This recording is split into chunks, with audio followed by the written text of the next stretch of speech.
Why is it that every family goes into politics and enriches themselves? We're the only family. Yeah, to lose money. We stopped doing deals when my father became. He was a businessman. We are business people. We stopped doing deals when he went into politics. That was Eric Trump on Fox News, basically taking irony out back and giving it the old Yeller treatment. I mean, I love how he's shocked. Like, can you believe people profit off politics? Can you believe there are families in politics that make money off politics? Oh my God. How could this happen? How dare they? We would never, ever do such a thing. Of course they wouldn't. I mean, the Trumps trying to make money off politics. Really? Okay, so now, obviously, that's Eric Trump on Fox News defending his family, not only against the impeachment probe, but also going after Joe Biden and the corruption in Ukraine, which ironically doesn't seem to involve any actual Ukrainians. Weird how that works out. So let's go to the rest of the video here so you can, see him argue against this in context. And then we'll break it down. Here's reality. They're fighting a president that has the greatest economy this country has ever seen, the strongest military that we have. They're fighting a patriotism that exists in this country that hasn't existed in a very, very long time, the highest consumer confidence, the lowest unemployment. They're fighting all of this, yet they have a candidate that lies about being a Cherokee Indian when she's 1/1024th Cherokee. You have a guy whose son is embezzling money from everybody and enriching himself off of his father's position under. So then where does Joe Biden get off being so pompous and above it all? Well, I think American people are going to see that. He is pompous, and they are above it all. And if I was doing the same thing that family was doing, I'd be in jail. Like, that's right. Why is it that every family goes into politics and enriches themselves? We're the only family. Yeah, to lose money. We stopped doing deals when my father became. He was a businessman. We are business people. We stopped doing deals when he went into politics. Guess what? All of these kids, they started doing deals when their family went into politics, and it's sickening.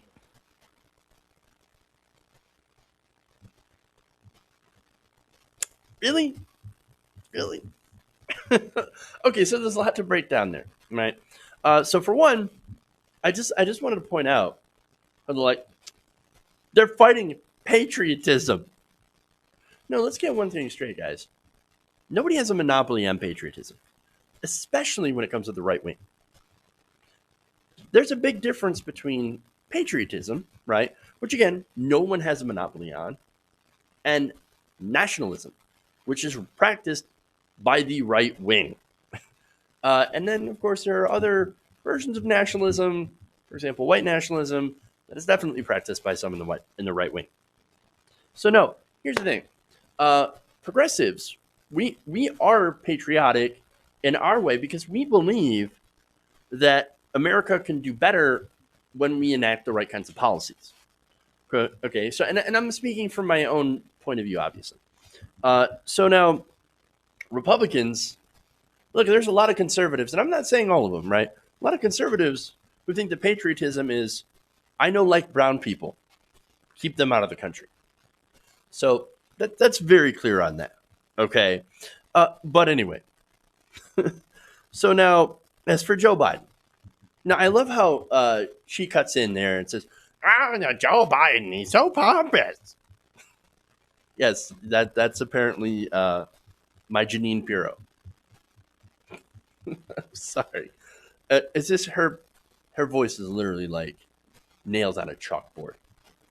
And the way that she's hijab whenever she goes after Muslims. But okay, anyway, enough of that, right? So I actually do agree with her that, yeah, the Bidens are pretty pompous. So is every member of the Democratic establishment and Republican establishment as well, right? So now, but here's the thing about that, right?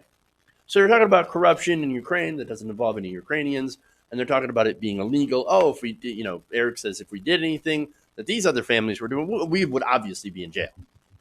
But night is young, my friend. Because look, here's the thing. What the Bidens were doing, and ostensibly the Clintons and the establishment families, right? what they're doing is institutional corruption, right?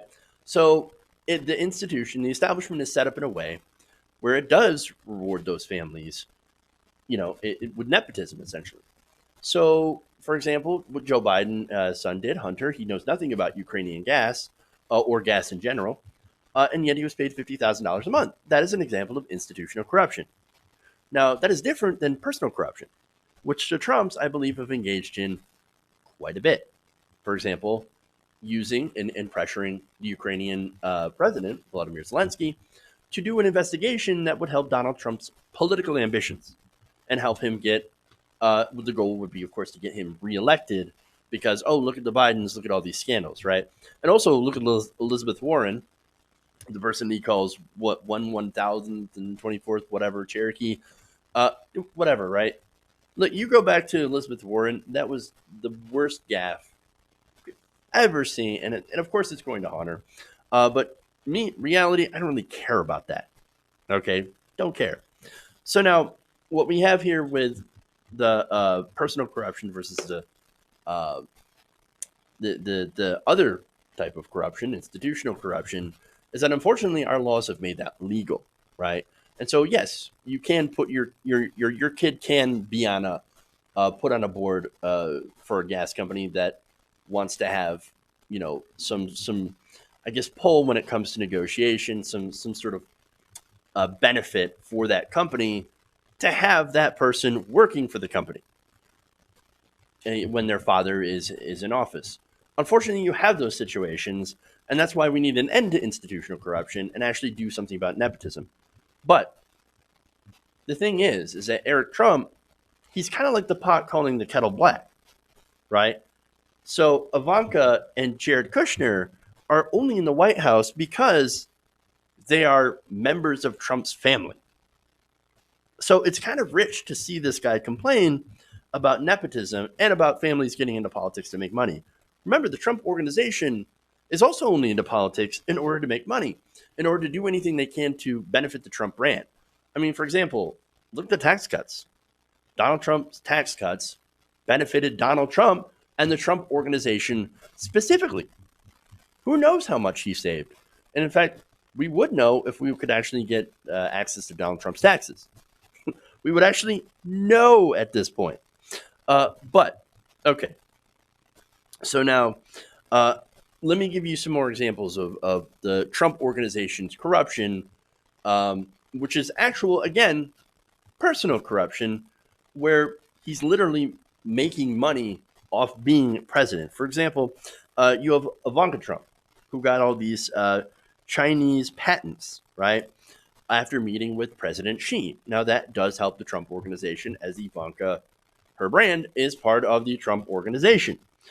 You have the organization itself making money off their hotels. For example, after Trump became president, the hotel chain jumped from profits of $33.8 million in 2016 to $60.5 million in 2017. So, look, I'm not a mathematician, but that seems like about a 50% increase in revenue or profit. And that happened to be right after Donald Trump ran the presidency. Strange how that works. But there's more. Oh, and of course, the reason, if you're wondering, is because there are now a lot of world leaders who want to stay in those hotels, or lobbyists who stay in those hotels in order to earn favor so they can have an advantage during any sort of negotiation. Now, the Center for Responsive Politics, by the way, also found that in 2017 alone, right, and this is in regards to Trump, to campaign events at Trump properties, right? So now, Trump's 2020 campaign, for example, spent about $720,000 at buildings Donald Trump owns. So that's corruption. Then you've got Mar-A-Lago, more specifically golf memberships. So now, following this win in 2020, the club doubled its membership fees to $200,000 a year. USA Today found that executives from 50 government contractors and 21 lobbyists ended up holding memberships at Trump's clubs And in the first 8 months of 2017, 2/3 of those executives and lobbyists played golf on days that Donald Trump was there. Why? Because it's all about paying for access. It's essentially pay-to-play corruption. But I'm sure, of course, Eric Trump will come and tell me how it's all just a big coincidence, and then it's Joe Biden's the problem. No, I'm not saying Joe Biden and that institutional corruption isn't a problem. I'm saying that right now you have a family in the White House that delights in personal corruption, and they happen to be in power, and they are continuing to rig the rules on their own behalf.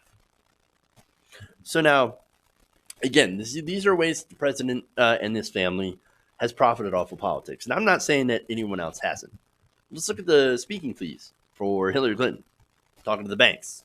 Again, with Hunter Biden making $50,000 a month at a Ukrainian gas company, despite not knowing anything about gas. Those are good examples. Chelsea Clinton getting a part. She had I believe a show or something on MSNBC, was a contributor during 2016. You also have, the most glaring example of this is Meghan McCain. She's only on The View because she's a McCain. So, of course, there are families out there, powerful families, that continue to profit off being members of those families off of their name. And so that is a big problem. It is corruption. It is institutional corruption. And unfortunately for us, completely and 100% legal to do so. Whereas when it comes to Trump, not divesting from your own businesses and continuing to make money off the decisions that you do, creating conflicts of interest, that is personal corruption. In some cases, is definitely not legal when you take specifically foreign money. And I know the organization has given back some of that foreign money, but we don't know the extent of how much they actually did end up keeping. Because when it comes to filings and disclosure statements, they have not been 100% forthwith. So, now, if the Trumps were very serious about actually ending that institutional corruption, then why aren't they pushing Congress to help get money out of politics? Divesting from business like you should, and ending the revolving door among many other different types of anti-corruption acts. I think we know the answer already because he's deeply corrupt himself and only, at the end of the day, wants to make a buck. So it's pretty embarrassing for Eric Trump. Then again, I don't know how many people watch Judge Jeanine. Again, with that whole nails on the chalkboard thing, maybe not a lot of people, right? But come on. To come on TV and to slam other families for doing things that you and your organization are actually doing, but on steroids? Bad luck, Eric. Real bad. Hey guys, hopefully you enjoyed that free video. Now I'm going to have to ask you a favor. Between the demonetization and the YouTube algorithm messing around with view counts, etc., we're having a hard time adjusting to the new YouTube reality, which is where you guys come in. See, we have a Patreon, patreon.com/TYTNation, set up to help us rely on you guys, the viewers, instead of big corporate ads. Look, you know the show. You know I'm not in favor of big corporations anyway. So help us transition away from relying on the ad model to pay the bills and sign up to be a patron, patreon.com/TYTNation. That goes a long way to help us keep the lights on. And you guys will know that you're supporting independent, progressive media.